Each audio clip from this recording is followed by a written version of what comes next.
Si el señor Mañueco no da una respuesta en el sentido de restaurar este servicio público en Castilla y León, obviamente tomaré medidas. Muy buenas noches. Desde Valladolid, la ministra de Trabajo ha sido rotunda con el Gobierno de Castilla y León. Asegura que si no se repone el SERLA, el Servicio de Mediación Laboral, el Ejecutivo Central acudirá a la justicia. Dice Yolanda Díaz que haber eliminado esa figura es muy grave. Ha hablado de vulneración de derechos fundamentales. Roberto Caubilla. Directamente la vicepresidenta ha amenazado con llegar hasta los tribunales y Mañueco le ha respondido que no tolerará ningún tipo de amenaza y garantiza que los conflictos laborales se seguirán resolviendo sin problema. Es muy difícil que empresas se puedan instalar en Castilla y León, porque en estos momentos tenemos una inseguridad jurídica. Lógicamente, cuando los inversores, las empresas buscan un espacio, buscas un espacio donde haya paz social. El 27% de los médicos que hay en Castilla y León son médicos de familia y la mayor parte de ellos tiene 60 años. La media está en los 52 años. Su relevo cuando se jubilen no está garantizado. Es uno de los problemas que enfrenta la atención primaria, pero no el único. Hoy las asociaciones médicas de la comunidad han pedido un cambio de modelo que priorice los centros de salud. Los médicos proponen centralizar la atención en los centros de salud y piden acordar una solución con un pacto con los grupos políticos y las fuerzas sociales. Si no se toman las medidas del modelo sanitario que nosotros tenemos en este momento, que afecta a otras muchas cosas que aquí no estamos hablando también, la situación del sistema sanitario no va a ser viable. Avanzan las negociaciones entre los dos componentes del Gobierno para reformar la ley del solo sí es sí. Al menos es lo que dice la parte socialista, que han llegado a 2 puntos de entendimiento.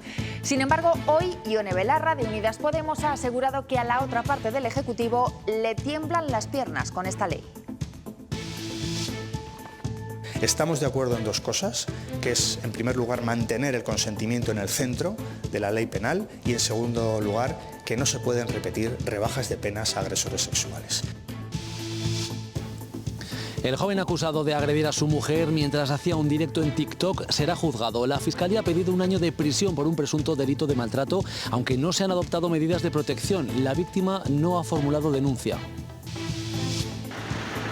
Hace ya un mes que se eliminó el IVA de los alimentos básicos, pero lo cierto es que la compra del día a día apenas sigue sin notarse. De hecho, 4 de cada 10 alimentos se han encarecido en el último año. Enseguida les contamos en cuál se ha notado más esa subida.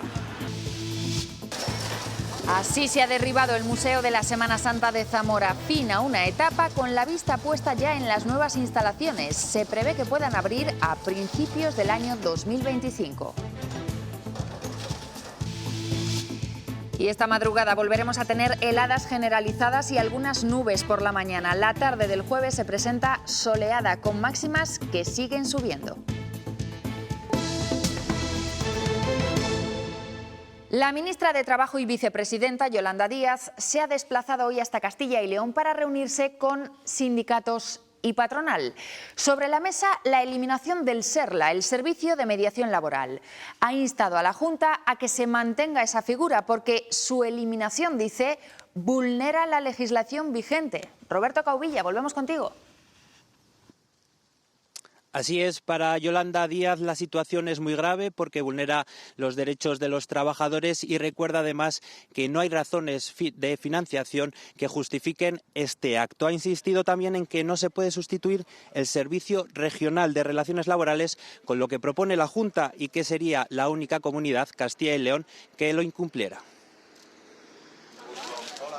Tras hora y media de reunión, la vicepresidenta pide que se recupere el SERLA de inmediato. Si el señor Mañueco no da una respuesta en el sentido de restaurar este servicio público en Castilla y León, obviamente tomaré medidas. Cuando en democracia el diálogo no funciona, el único recurso que queda es ir a los tribunales. Consideran desde el Ministerio que existen medio millón de euros en ayudas para favorecer la negociación colectiva y que si no se utilizan se tendrán que devolver. Se niegan por supuesto, no solo ejecutar los programas a los que vienen obligados, sino fundamentalmente, ni siquiera en este caso han licitado la convocatoria a la que venían obligados. Los agentes sociales quieren solucionar el conflicto cuanto antes porque está generando incertidumbre en trabajadores y empresas. Lógicamente, cuando los inversores, las empresas buscan un espacio, buscas un espacio donde haya paz social. Que en estos momentos tenemos una inseguridad jurídica. En los acuerdos en materia de prevención, en conciliación, en igualdad y ahora en lo que son los conflictos de carácter jurídico. Poco después de la reunión, el presidente publicaba en sus redes sociales que los conflictos laborales se seguirán resolviendo con eficacia y califica la visita de Yolanda Díaz de turismo electoral. Se dote de la mejor calidad asistencial a todos nuestros pacientes, dotada de tecnología para resolver problemas de salud. Y para que el futuro de la sanidad y de la salud de los castellanos y leoneses sea la mejor posible. ¿Cuál? Entre todos hagámoslo. La atención primaria de Castilla y León exige un cambio radical en el modelo sanitario de la comunidad. Dicen los médicos que su futuro está comprometido y piden un mayor protagonismo de los centros de salud. Les vamos a dar algunos datos. En Castilla y León los médicos de familia representan el 27% del total de especialistas en activo. Además, es un grupo de edad avanzada. La media está en los 52 años, pero el grueso en los 60, a punto de jubilarse. Su relevo, precisamente, es otro de los retos que se plantean en el sistema. Sandra Basallo. Los médicos proponen reorganizar la atención primaria de Castilla y León, centralizando la atención en los centros de salud. Una propuesta que tiene similitudes con lo que quiso hacer la anterior consejera de Sanidad con aquel famoso Plan Aliste, aunque ahora los médicos cuentan que no tiene nada que ver. En su propuesta, además, piden buscar una solución conjunta con partidos políticos y fuerzas sociales y acordarlo en un pacto de comunidad. Los médicos creen que la mejor atención solo se puede dar en los centros de salud. Los pacientes tienen que ir al médico y no al médico al paciente. Los centros de salud tienen que ser absolutamente resolutivos. Consideran que en un consultorio el médico no puede tener el desarrollo profesional que necesita para ejercer. Tenemos que perder mucho tiempo desplazándonos para ver pacientes en una situación de calidad asistencial, no voy a decir deficiente o menos que deficiente. Y dejar los consultorios para otro tipo de atención sociosanitaria. Nosotros en ningún momento hemos dicho que se tengan que cerrar los consultorios. Hay otros problemas que no son estrictamente de salud, que no necesitan la intervención de un médico, son temas sociosanitarios y temas relacionados con los cuidados, en los cuales se puede seguir haciendo los consultorios.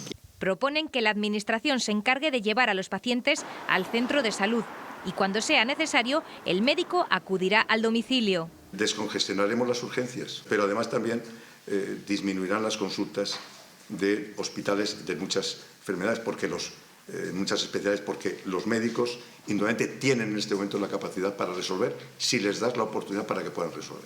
La propuesta de cambio de los médicos comienza por la atención primaria como puerta de entrada del sistema sanitario que consideran ya no es viable en estas condiciones.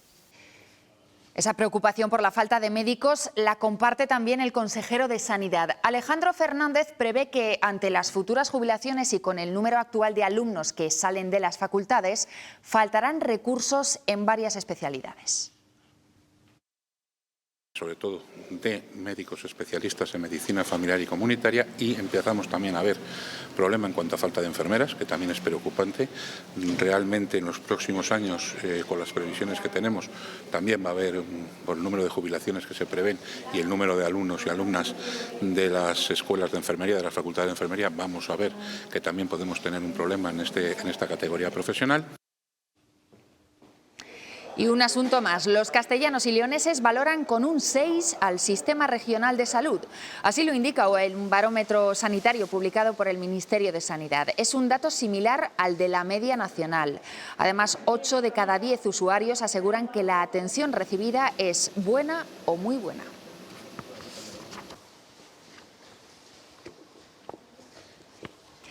Sigue la negociación en el seno del Gobierno para reformar la ley del solo sí es sí. Hay puntos en común, según ha dicho hoy el ministro Bolaños, pero el tiempo apremia. Pedro Sánchez habría dado un plazo concreto. Los cambios tienen que cerrarse esta misma semana. Sara Ayuso tiene más detalles. Ese principio de acuerdo es el punto de partida. Igualdad y Justicia negocian ahora los aspectos técnicos para llevarlo a cabo en un momento clave para que la ley sea impecable. Lo ha dicho esta mañana el ministro de Presidencia, Félix Bolaños, el mismo día en el que la ministra Ione Belarra ha vuelto a cargar contra el PSOE. Dice que le tiemblan las piernas. Félix Bolaños afirma que PSOE y Podemos se han puesto de acuerdo sobre cómo empezar a acordar la corrección de la ley del solo sí es sí. Estamos de acuerdo en dos cosas, que es, en primer lugar, mantener el consentimiento en el centro de la ley penal y, en segundo lugar, que no se pueden repetir rebajas de penas a agresores sexuales. El ministro añade que en estos momentos se está realizando una negociación a nivel técnico. En público se mantienen el debate y los reproches, como el de la ministra Ione Belarra, quien en una entrevista en Televisión Española ha afirmado que al PSOE le tiemblan las piernas ante las presiones del PP. Entre tanto, los populares siguen tendiendo la mano en este asunto. ¿Cuál es el requisito que ponemos? Hombre, reponer la intensidad de las penas anteriores, poco más. Nuevas Generaciones del PP se ha concentrado frente al Ministerio de Igualdad reclamando una corrección de la ley y exigiendo la dimisión de Irene Montero. Estas imágenes que van a ver se han hecho virales. Un hombre golpea a su pareja en un vídeo de TikTok. La agresión se producía en Soria. El joven fue detenido y será juzgado. La Fiscalía pide para él 1 año de cárcel.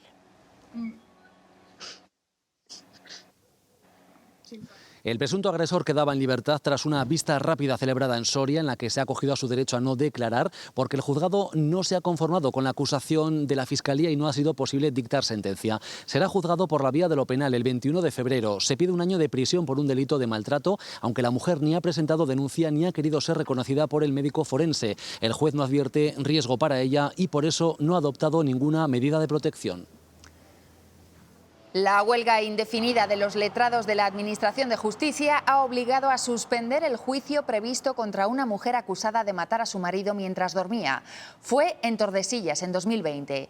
Hoy ha sido el letrado en servicios mínimos el que ha confirmado que no se celebraría la vista al no tratarse de una causa con preso ni un asunto de menores. Y el Senado ha reactivado hoy la tramitación de la reforma del aborto. La Comisión de Igualdad ha incluido una enmienda del PSOE para impedir que las mujeres que deseen interrumpir su embarazo se vean sometidas a prácticas como escuchar el latido del feto o ver una ecografía en 4 dimensiones. Garantizamos que nadie coaccione a las mujeres para decidir qué hacer o qué no hacer en cuanto a su embarazo, porque las mujeres no necesitamos ser tuteladas. Es que los derechos de las mujeres, es que hace unos meses aprobaron ustedes la ley del solo sí es sí. Están muy contentos de proteger a las mujeres liberando ya o rebajando las penas a más de 330 violadores, abusadores, acosadores sexuales.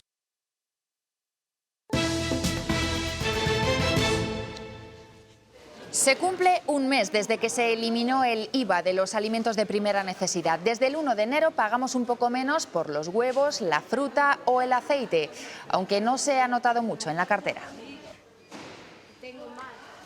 La Asociación de Consumidores Facua denuncia que la reducción del IVA ha tenido un efecto extraordinariamente leve en comparación con el encarecimiento de algunos productos este último año. Denuncian que 4 de cada 10 artículos son un 30% más caros que hace unos meses. Alba Míguez. Seguro que si les preguntamos cuáles son los alimentos que más han encarecido en las últimas semanas, tienen varias opciones. Y es que 4 de cada 10 alimentos han subido su precio en el último año, según un estudio que ha realizado Facua en 9 cadenas de supermercado. Los que más han subido el precio es el aceite y los lácteos, seguidos de la carne y el pescado. Nuevos datos confirman que siguen subiendo los precios. Más caro en todo. Ha subido, sí.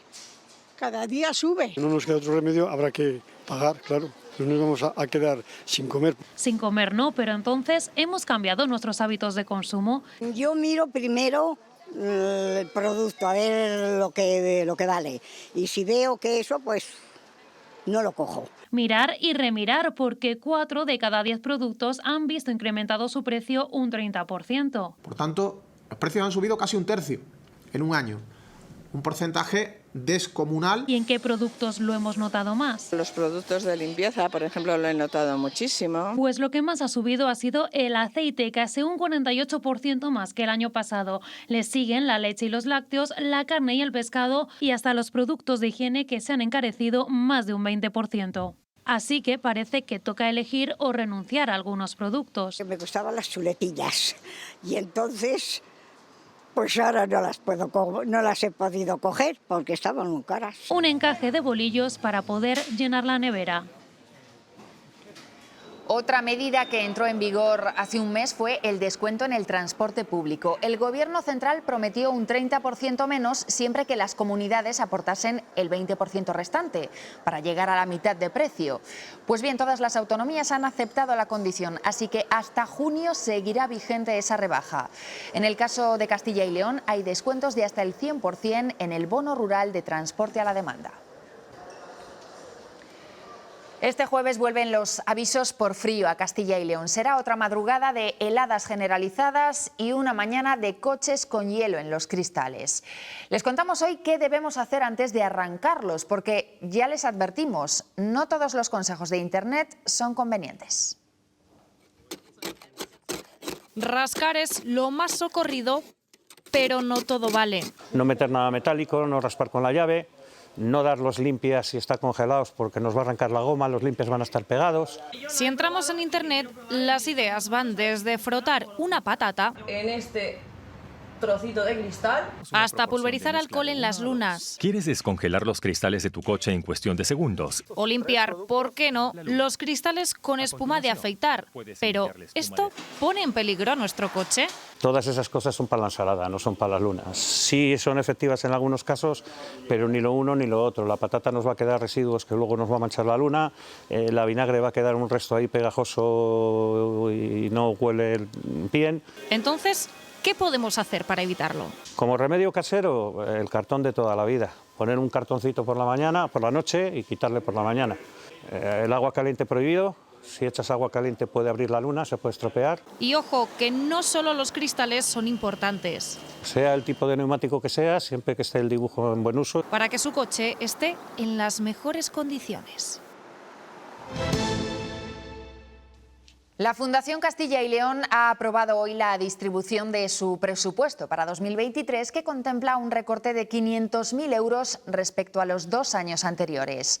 Menos fondos que afectan a los 5 capítulos en los que dividen sus gastos, entre ellos el presupuesto para la fiesta en Villalar, que será de 120.000 euros. La Fundación Castilla y León asegura la fiesta en la campa de Villalar, pero con un 30% menos de presupuesto. La estrategia es muy clara, muerte por inanición y se acabó. El director de la Fundación reconoce el recorte, pero asegura que el 23 de abril se lleva el 20% de todo el presupuesto de la Fundación, que asciende a 750.000 euros. Está dotado proporcionalmente a lo que corresponde a un presupuesto que efectivamente se ha reducido. Y que todos los grupos, recuerda el Partido Popular, aprobaron por unanimidad el año pasado. Que para nada se está hablando de que peligre una fiesta. Primero fue Ciudadanos y ahora con Vox para dinamitarlo por completo. El conjunto de los fines se ponen en entredicho. Ciudadanos ha pedido que se repiense la propia Fundación, a la que ha pedido más transparencia. Está haciendo tareas de la Consejería de Cultura, de la Consejería de Educación. No solo se reduce el dinero para el 23 de abril, también los fondos para el apartado de reto demográfico. Hay que potenciar más los planes de actuación en cuanto al reto demográfico y en todas las provincias. Mientras Vox respalda lo contemplado en el plan de actividades. Sobre todo el conocimiento de la Fundación entre los jóvenes y los universitarios de Castilla y León. Y sobre los 35.000 euros que dejará de recibir el consistorio de Villalar, el director de la Fundación insiste, es un esfuerzo proporcional. Pedro Sánchez está en Marruecos en una cumbre bilateral en la que le acompañan 8 ministros, ninguno de ellos de Unidas Podemos. Con este encuentro el Gobierno busca afianzar las relaciones con nuestro vecino del sur después del cambio de política hacia el Sáhara Occidental. Los dos ejecutivos van a firmar 24 acuerdos en materia de seguridad, fronteras o relaciones económicas. vamos a impulsar una nueva asociación económica avanzada entre España y Marruecos que nos va a permitir generar riqueza, prosperidad para las familias y para las empresas en ambos países. Por primera vez en una década, una formación constitucionalista condiciona los presupuestos de Cataluña. Esquerra Republicana y el PSC, el Partido Socialista, han sellado un acuerdo para aprobar las cuentas de la Generalitat. Se confirma el cisma entre los partidos independentistas. Y Vox sigue trabajando para presentar su moción de censura contra Pedro Sánchez. Santiago Abascal, en su cuenta de Twitter, ha explicado que se ha reunido con el economista Ramón Tamames para articular esa moción. Eso sí, no confirma Abascal si ese economista, que en noviembre cumplirá 90 años, va a ser su candidato. Y Begoña Villacís confirma que continúa en Ciudadanos y desmiente que vaya a formar parte del PP. La vicealcaldesa del Ayuntamiento de Madrid precisaba así, como van a escuchar, que nunca se ha planteado formar parte del Partido Popular. Nunca me he propuesto al PP, eso no es cierto. No me he propuesto al PP. Saben ustedes que se ha especulado mucho sobre eso, pero la realidad es que de una semana a ahora no ha cambiado nada. No me quedo en Ciudadanos porque nunca me he ido de Ciudadanos. La inflación de la eurozona mantiene su tendencia a la baja y se sitúa en el 8,5%. Aún así, eso es casi un punto por encima del dato en España. Nuestro país y Luxemburgo son los dos donde los precios subieron con menor intensidad. Un informe de la OCU alertaba hace unos días de la intención de varios bancos de suprimir la emisión de cartillas para los mayores de 65 años. La presidenta de la Asociación Española de Banca ha asegurado esta mañana en el Foro Económico del Norte de Castilla que se mantendrán. Quiero volver a insistir claramente, se va a mantener este producto que para ellos es muy importante, que es la cartilla, efectivamente. Las entidades todas nos están diciendo, se va a mantener la cartilla para los mayores de 65 años. En el ámbito de la B son 3 millones de cartillas. Desde varios ámbitos se reclama que la educación financiera se imparta a los más pequeños. Hablar de ahorro, de gastos o préstamos también puede ser un juego. Y ese es el objetivo de la Asociación Española de Banca, en colaboración con Banco de España, para que empiece a ser un tema de debate en las aulas y en los hogares. El reto es hacer entretenida la economía para los más pequeños. Hablando de su hucha, de sus propinas, de esos regalos que le dan. Hemos visto cómics de economía y luego está claro que todo es con la práctica. Porque es importante concienciarles de que el dinero no cae del cielo. No, normalmente cae de los padres, pero el hacerles un poco conscientes de que las cosas cuestan dinero y cuesta trabajo conseguirlas. Los profesores tienen las claves y la Asociación Española de Banca busca escucharles a través de este taller celebrado en la sede del Banco de España de Valladolid. ¿Cómo llegan mejor este tipo de ideas a los niños? A través de juegos, a través de apps, bueno, de eso va, a través de programas de radio en los colegios. Surgen todo tipo de ideas. Cuando empiezas a hablar con los maestros, ellos saben cómo hacer llegar estos conceptos. Por ello, utilizan metodologías de innovación. El trabajo de la inteligencia colaborativa, que al final es de donde yo creo que hay más valor, el sacar de abajo arriba y de arriba abajo una doble vía de valor de conocimiento. Con este programa, más de una docena de profesores trabajarán en impulsar la educación financiera en sus aulas de niños de 9 a 12 años.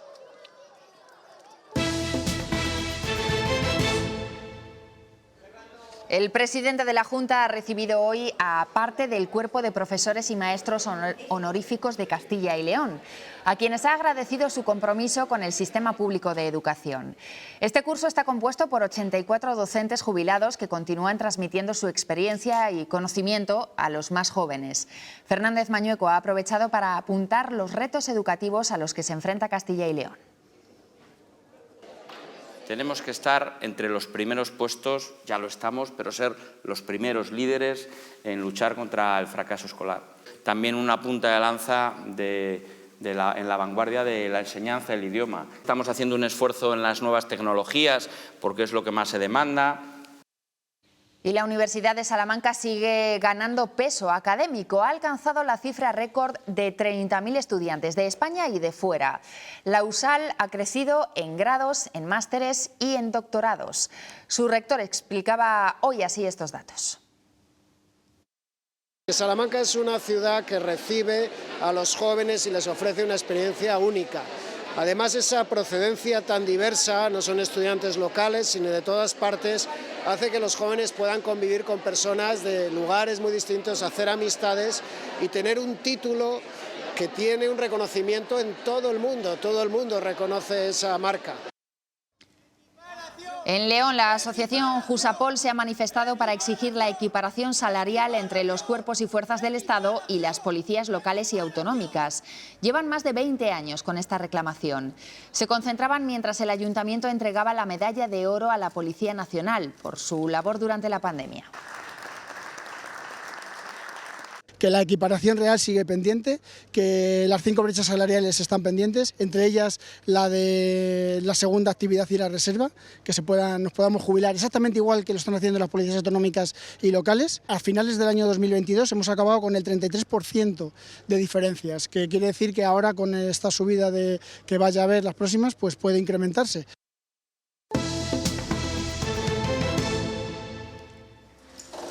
Fin al Museo de la Semana Santa de Zamora. Hoy se han derribado las instalaciones después de más de 50 años abiertas. La vista está puesta en el inicio de las obras que darán lugar al nuevo museo, con una estructura más moderna.